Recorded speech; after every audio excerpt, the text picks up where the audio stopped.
Le feu de la contestation n'est toujours pas circonscrit au Kenya. Les manifestations se sont poursuivies dans plusieurs villes du pays, mais ces défilés initialement pacifiques ont été infiltrés par de nombreux casseurs. La police a riposté. Notre correspondant à Nairobi, Bastien Renouille, était sur place.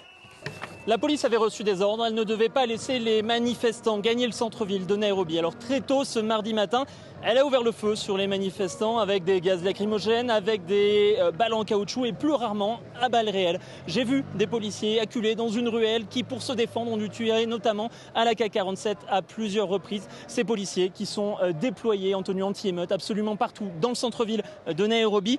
Mais cela ne décourage pas pour autant les manifestants. Écoutez-les. Ruto doit tomber. Les dirigeants corrompus doivent également être démis de leurs fonctions. Nous ne voulons pas d'eux. Nous voulons un nouveau régime, que les politiciens soient jeunes ou vieux. Nous voulons de nouvelles personnes qui ont un bon projet pour le Kenya. Et c'est pour cette raison que nous disons Ruto doit partir. Lorsque nous nous rassemblons dans un endroit comme ici, ils nous visent. Vous voyez, ils m'ont jeté cette grenade lacrymogène. Elle m'a touché ici. J'ai eu vraiment mal et pourtant je ne faisais rien de mal. Je n'ai fait que hisser haut le drapeau kényan. Toute la journée, j'ai pu voir des blessés plus ou moins graves être évacués par des ambulances. En revanche, je n'ai pas vu de personnes tuées malgré les tirs à balles réelles de la police. Depuis le début de la crise, il y a près de 15 jours, selon la Commission kenyane des droits de l'homme, 39 personnes ont été tuées, plus de 300 ont été blessées et plus de 600 ont été arrêtées. Des manifestations similaires à celles de Nairobi ont eu lieu dans plusieurs grandes villes du Kenya et les manifestants prévoient de redescendre dans les rues jeudi prochain.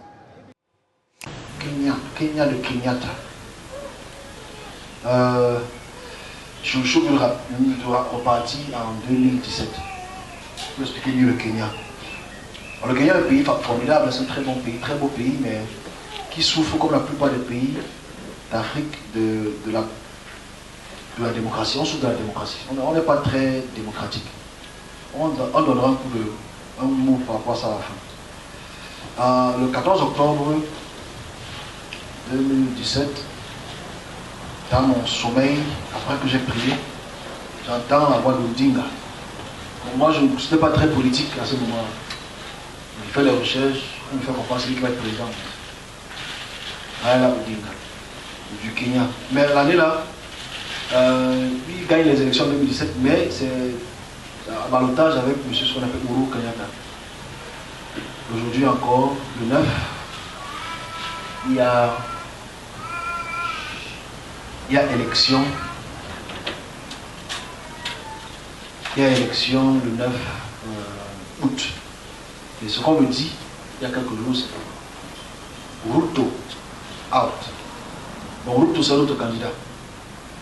Et donc, je viens souvent dire, malheureusement, ou heureusement parce qu'il y aura des troubles après ça. Il y aura beaucoup de troubles.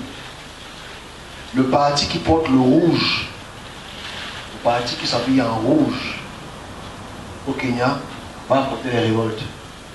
Il y aura des casses et tout le reste. Mais je vois Odinga gagner. C'est ce qui a été dit en 2017. Et on m'a dit, Monsieur Ruto is out. Donc il ne va pas forcément gagner ces élections. En quoi ça nous concerne? Pas en grand chose. Mais c'est la diplomatie. Pour savoir quel président va diriger un pays ou autre. Je pense que c'est notre rôle qu'on fait depuis beaucoup d'années. Bon, on s'en... Et les aides autour puissent vraiment prendre une notion. Ça c'est un peu.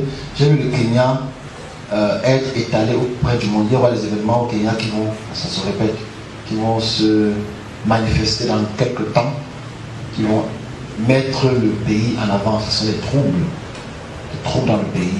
Je ne sais pas quel type de trouble, mais ça me fait que